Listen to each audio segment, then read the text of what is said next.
What is going on? As always, thank you for joining me, your boy JG, and today we are here for This Week in the WWE. With that being said, huge shout out to Sportskeeda, YouTube, and the entire KliqpodGaming Nation. As always, thank you for being so patient with us. 2019 is not only a new, fresh start for the WWE, but it is a brand new, fresh start for the KliqpodGaming. And with that being said, keep your eyes out. There will be a lot more content, whether it's the WWE, Madden, and possibly even some FIFA thrown in. But not only that, guys, there's going to be consistency, and that's the key, because let's be honest, over the last few months, there's been no consistency whatsoever. But now we are back in full effect. And we're here for This Week in the WWE. And this week's will not include NXT UK, but starting next week's, it will include NXT UK. But with that being said, guys, I'm really excited. I want to talk about the shows and what we've seen so far in 2019. And is it enough for us to believe the WWE when they say they are finally going to give the universe what it desires instead of what their selfishness desires and what they think's best for us to see? I'm keeping an open mind at this point. I've got to say, I've seen a lot of the same old. But on a positive note, there has been some new changes, and I am very excited for the new, fresh feel that we are starting to feel or starting to see in certain aspects of the main rosters. And NXT is always great, let's just be honest. But let's go ahead and let's start by talking about Monday Night Raw. So the first thing that got me feeling really positive about Monday Night Raw is, unfortunately, Braun Strowman is injured. So that's not what got me feeling positive. Braun, we wish you the speediest and fastest recovery. But what did get me excited about Monday Night Raw was Finn Balor beating Jinder Mahal to qualify himself in a fatal four-way. Winner takes on Brock Lesnar. Finn Balor came huge, and I mean absolutely huge, by winning this. And I think this was booked the correct way. If the WWE really wants to get a fresh feel to the content that we're seeing and bring back the viewers that have left, as well as new viewers, this is an excellent route to go. And the reason this is so perfect is, let's think about this. Finn Balor's never truly gotten his rematches for the Universal title. He lost without ever getting pinned. Just unfortunate events. Everybody knows Finn got injured. Unfortunately, it was taken from him. Seth got the belt. The rest is history. But them giving Finn this opportunity, and even though in my heart of hearts, I know Finn Balor is not going to win the title, Brock will walk away victorious, because why take it off Brock at this point? But all I'm looking for this is a good showing, especially from Finn Balor. We really want to make it a memory in everybody's head that Finn deserves to be in this position. So when this opportunity presents itself again in the future, we can watch Finn walk away victorious as the Universal or WWE champion. But I think this is an excellent way to start off the new year for the Raw roster. I mean, it's unfortunate that it happened due to Braun Strowman getting injured, but this is a perfect opportunity for Finn Balor. You are finally giving the fans what they want, which is seeing Finn Balor in that big moment spot. And all we can hope for is that the match itself turns out absolutely great. And I honestly have no doubts that it will. I think Finn being so much smaller is going to work so well in the match itself, and it's really going to be an exciting match to top off what I am hoping to be a fantastic Royal Rumble, guys. I am super excited. I won't even lie. We'll get further into why I'm so excited when we get to the SmackDown portion. And then we get an unusual tag team. We get Ronda Rousey and Sasha Banks versus Tamina and Nia Jax. Initially, I was very hesitant about this. I understand why you're doing it. Can I say it was one of my favorite segments from Raw? No. But I understood everything and the reason why this is being booked this way.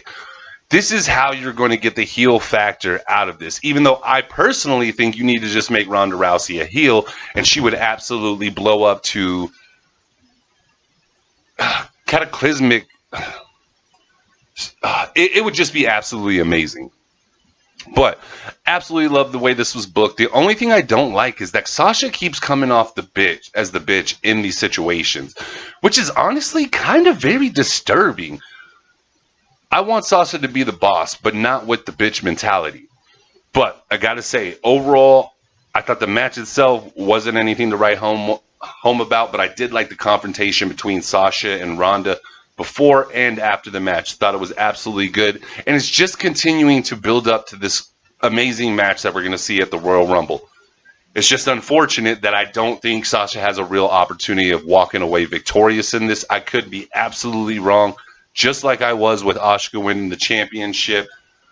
But in this situation, I think I'm 100% right. And I think most of the WWE community out there would actually agree with me on this. Then we see the Revival win. And I know you're asking yourself, how is this fresh? How is this fresh? And before you say anything, let me explain this to you, man. In December, what I watched week by week was the Revival losing the Lucha House Party and Lucha House Party matches. Just really making a disgrace for the tag team division as well as the Revival in general. Just really burying them. Seeing the Revival come out on top is actually a breath of fresh air.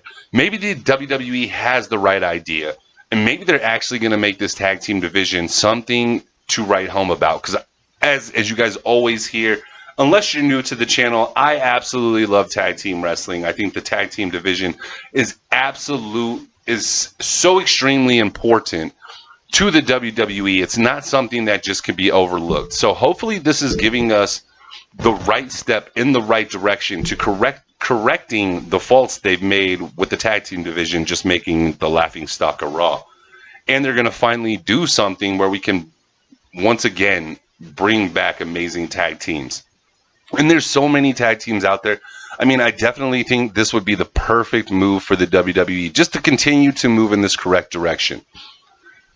Then we get an appearance by Vinnie Mac. Pretty much, he was just cutting down Finn Balor, and that's why it was so fantastic to see Vinny saying he really didn't trust in Finn Balor. Finn Balor even calling him out on it, and then seeing Finn Balor actually be victorious throughout the whole night and be the one to face Brock Lesnar at the Royal Rumble. Honestly, you could kind of do the Daniel Bryan story all over again with Finn Balor, and I think it would have the same effect if you just do it a little different. So, once again, man, I'm telling you, I feel like they're moving in the correct direction. Then we get the most shocking moment of Monday Night Raw. And it's Bobby Lashley becoming the Intercontinental Champion. Now, I actually like Bobby Lashley and Lio Rush. I think Lio Rush is a great mouthpiece. He's annoying. He's irritating, just like he's supposed to be. If you guys don't like him or you're aggravated by him, he's doing his job. And Lashley is spectacular inside the ring, but on the mic, that's what he lacks. So I really like the pairing between the two. But not only that, I like Bobby Lashley walking away victorious as the Intercontinental Champion. If you go back, I actually said a while ago, I'm going to have to look up the tweet so I can give them credit on the next video. But I was reading Twitter and somebody brought it up, the fact that Dean and Seth didn't need the Intercontinental Championship in the middle of their feud because this feud could be so good on its own. And I fully agree. And I think this was an excellent choice by the WWE to take the Intercontinental Championship out of this situation for the time being. This gives you an opportunity to possibly get that WWE Intercontinental Championship on Elias in a matchup between Bobby Lashley and Elias. Something to really look forward to. And at this point, I think Elias would be the best representative for the IC belt on Monday Night Raw. So putting the belt on Bobby Lashley was a huge positive in my eyes. But not only that, as I stated before, Dean and Seth don't need this. This feud is so deep already. They don't need any kind of accessories to add anything to this feud. I just want this to be a blood feud. When we come back on this week's Monday Night Raw, I would actually like to see Dean Ambrose approach the fact that Seth Rollins is the reason he lost the title. So it just continues to add fuel to the fire. So excellent choice here. Thought this was done so well. Once again, I mean, that's pretty much our recap of Monday Night Raw. I thought it was excellently done. Timeout. Not excellently. I thought it was above average compared to what we have been seeing previously. And this, like I said, this does give me a lot of hope that we're moving in the correct direction. Now, let's talk about some SmackDown Live. For SmackDown Live, it's a little bit different for me. I didn't think there was much they were doing wrong. I thought a lot of the bookings weren't the best. I thought at times the show would fall. It would just be bored. But out of the two main shows, I thought SmackDown was the one who was doing it better out of the two.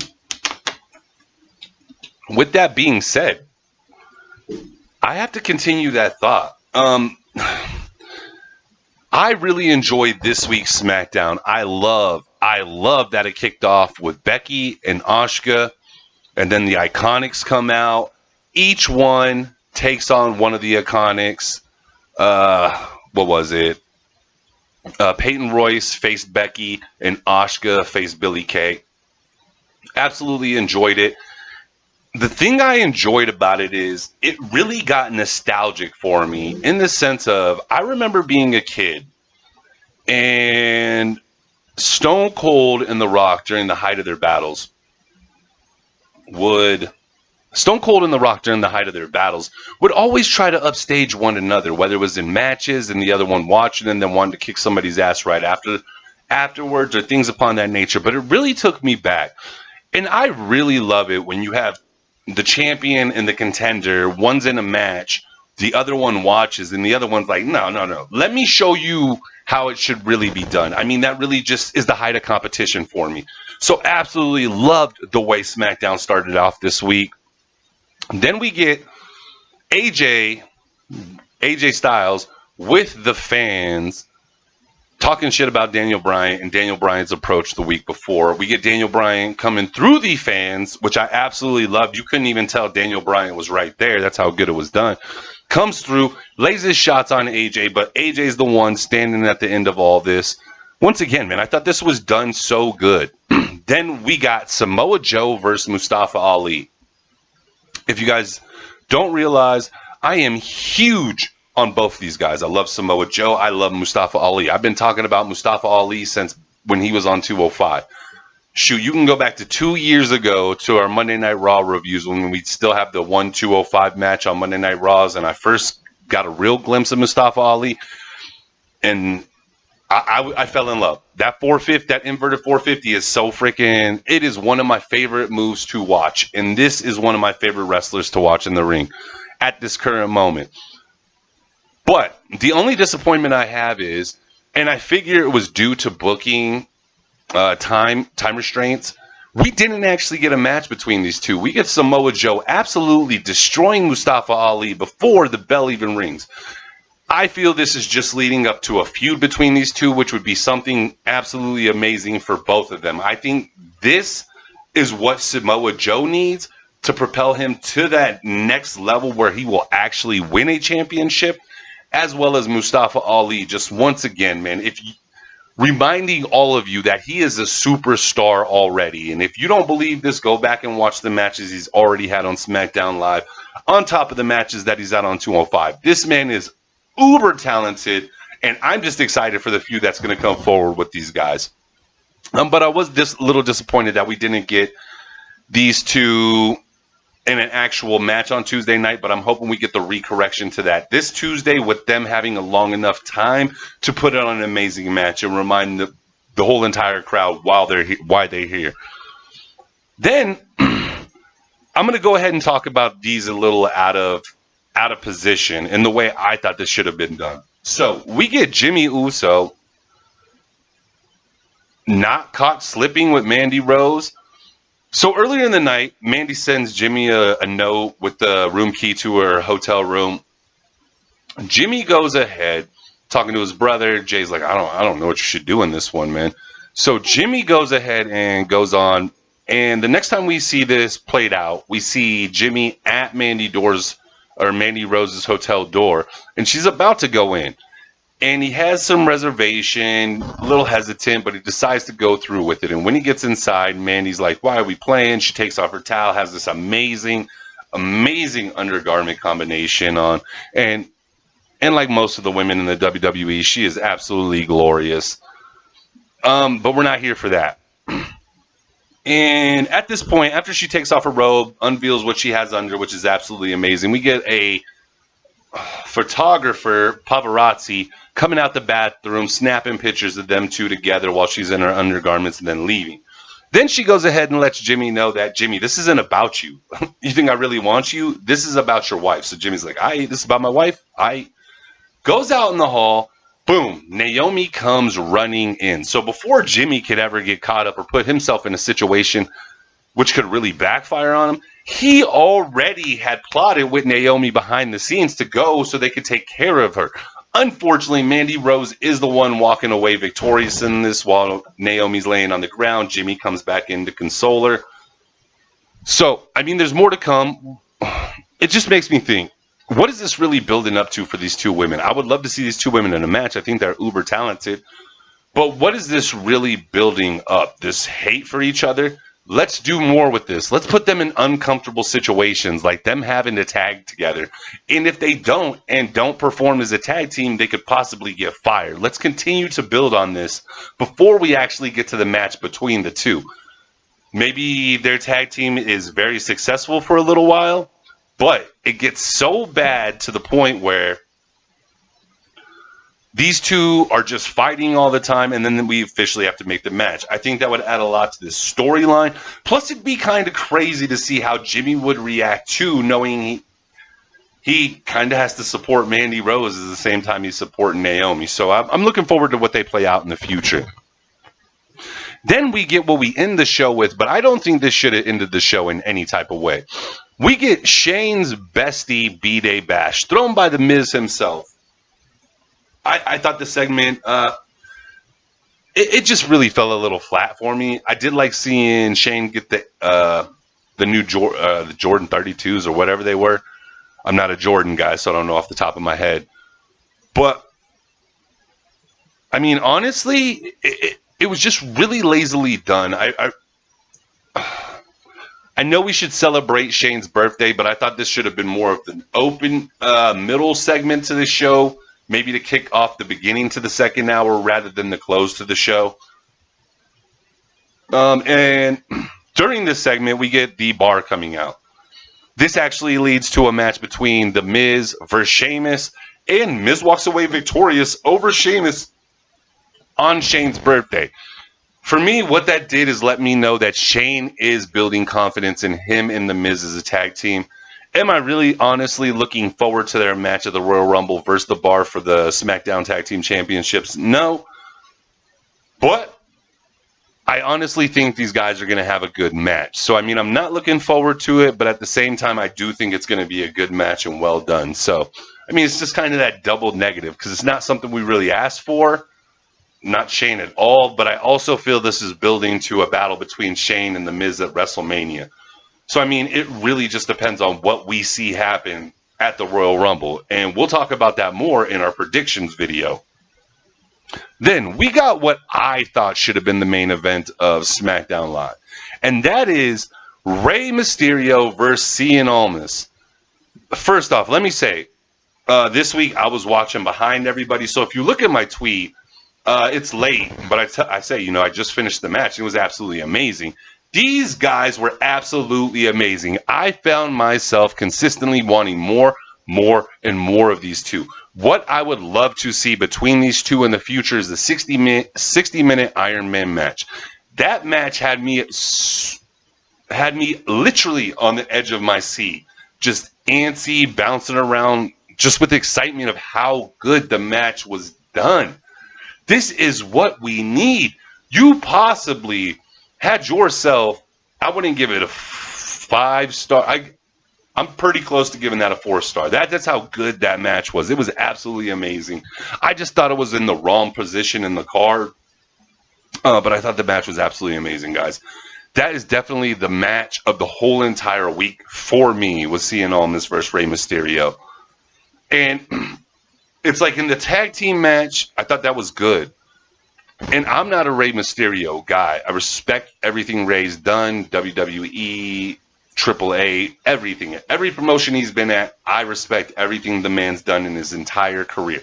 He is just not something for me. I was not a little kid when he had came up. And to be honest, he was more of that little kid. Like, little kids were more fans of Rey Mysterio than I was. Now, I'm not saying people of my age group weren't Rey Mysterio fans. It's just, after he got his mask taken away in WCW, and he came back with a mask in WWE. I don't know. Something just fell short. But with that being said, they absolutely put on one barn burner. Go back, do yourself a favor this weekend, and go watch that match, because it was absolutely phenomenal. Then we get to my favorite show of the week, and that is the NXT recap, man, as we are a week away from Takedown, man. I'm super excited. We're about to see Hell Fury at NXT, man. This is just one of them situations where I know the WWE could put on an amazing show with the Royal Rumble, but I'm in fear that NXT is once again going to upstage anything we see at the Royal Rumble. But I'm keeping my hopes high in that we're going to see something very close to the performance that we see at NXT on that Saturday night. But to start off the show, we get the Street Profits versus the Metro Brothers, with the Street Profits walking away victorious in one hell, and I mean one hell of a match, guys. Jesus, man, these guys are going, they were going hard, man. A very entertaining match from start to finish. This, it's just, there's so much talent, man, when it comes to the tag team division, and with NXT's little shakeup where they want to have some new, fresh tag team faces. I'm really excited what's to look forward to, man, especially with all the call-ups we are having to the main rosters. This is going to give so many more opportunities to those ones who weren't getting so much TV time, things of that nature. So, guys, there's a lot to look forward to when it comes to the NXT tag team division. Man, then we get Bianca Belair, who... oh, man. Damn, man. There's so many women that are so talented coming in just everywhere, man. Ladies, you guys should be so excited, because there's not so much hope. There is so much of a huge future for women's wrestling in general. I haven't been this excited for women's wrestling in a long, long time. And I mean, a lot of it is partially due to Asuka and Becky, man. I'm excited to see them at the Royal Rumble. That's the headline match for me. That's a dream match for me. That's something I never thought I would see. I never thought Asuka would be in this position, let alone Becky be in this kind of position with the popularity and everything just perfectly coming together, man. But Bianca Belair tops both of them for me. Tops both of them.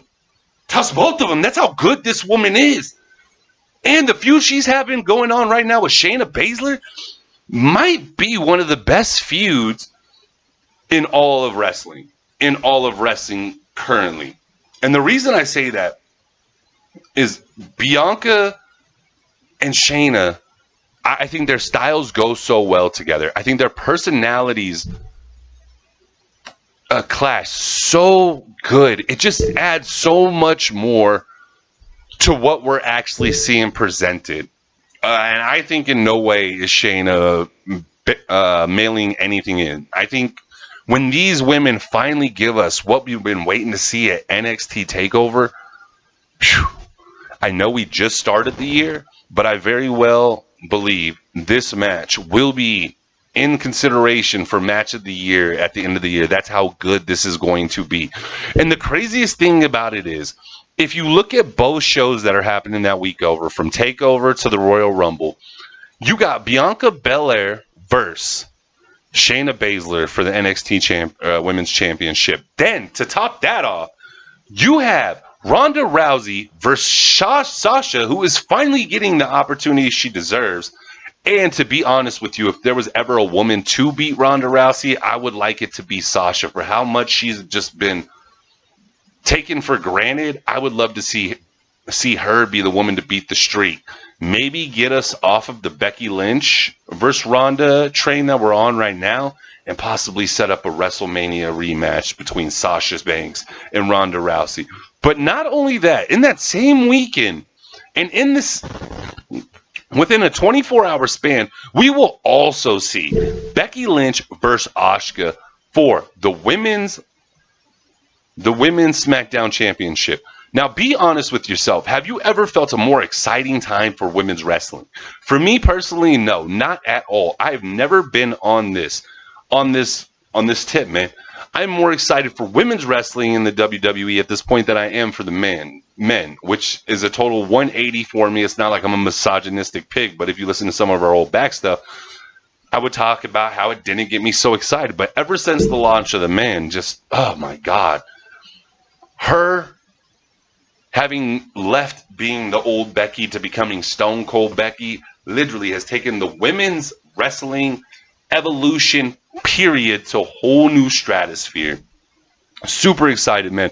But we get Bianca Belair actually getting the best of Shayna Baszler this week. Quick slap to the face, man. Then the little Baszler cronies try to get Bianca. Bianca gets out of there before anything else can happen. I mean, absolutely great. Sets it up for NXT next week.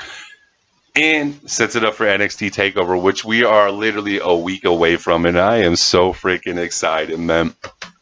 Then we get Dominic, and I'm going to mess his last name up, Dijakovic gets the pin over Adrian. Oh, my God, I can't pronounce his last name. But anyways, man, absolutely good match. This was not even something I was looking forward to, but by the time the match was done, I was saying to myself, man, honestly, these guys got a bright future ahead. Now, I don't see any one of these ever being a major title holder, but I do see them being a consistent mid-card title holder, man. Like your IC, your US Championship. Absolutely see these guys in the position. And I just got to remind you guys, man, and it's actually a video we're going to do, and I'm hoping I will have the time to get it up this week. But the title's in the video is going to be titled Triple H's Impact on the Indies. And damn, man, Triple H makes indie, oh my God, man. Like the indie stars make a name for themselves. But what he does with them in NXT really takes them to that next level. Now, I'm not saying it always pans out because they get to the main card. Vince has a lot more say in the main card and things have seemed to fail. But, man, just, oh my God, it's so exciting, man. It's so exciting to know that in the future, we have what we see on NXT going to happen on the main shows every week. Because honestly, I don't think Triple H has enough effect on the main rosters, man. But the impact he's had on the indies, we'll save that for the video itself. But, man, just wow. Then, man, we get Johnny Gargano showing that he is primed as shit. He is primed as hell for his match at TakeOver versus Black, man. I'm super excited, dude. I've never thought all of this was possible. I'll be honest. When I first seen Johnny G and he started going through his stuff, yeah, I like Johnny G. But he just never really clicked on me. And then, you know, when everybody's going for Johnny because he's trying to get his comeback, you know, I was there. What he's doing is good, but I'm more of a Ciampa guy. But when Johnny G decided he didn't want to be the good guy no more, I gotta say, man, this dude, Jesus Christ, I am hooked. I am absolutely hooked, man. Looking forward to a lot, but he comes away victorious this Wednesday night at NXT, showing that he's primed and rearing, man. Bring Black on, which is going to be a fantastic match.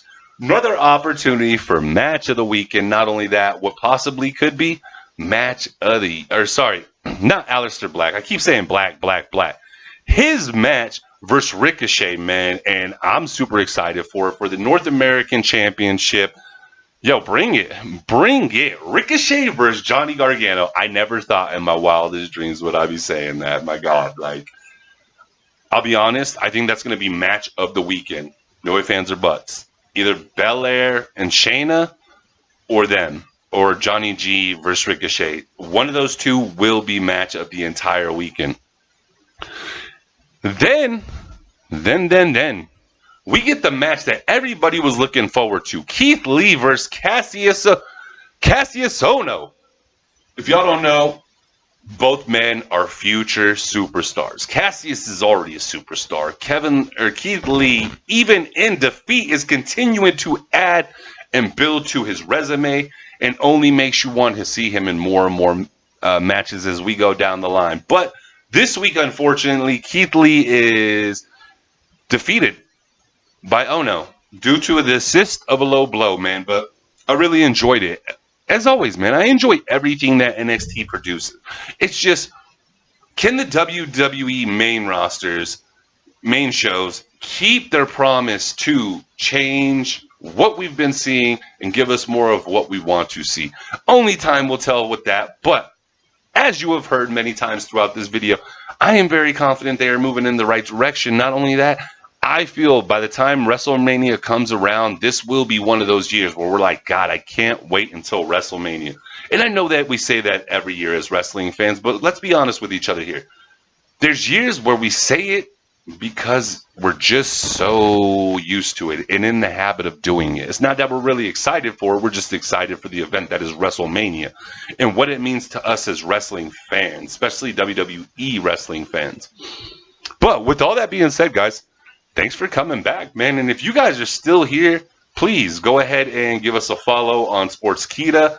Give us a like on YouTube. Share. And check out all the other content that's coming your way. But with all that being said, as always, guys, take names, kick ass, and peace.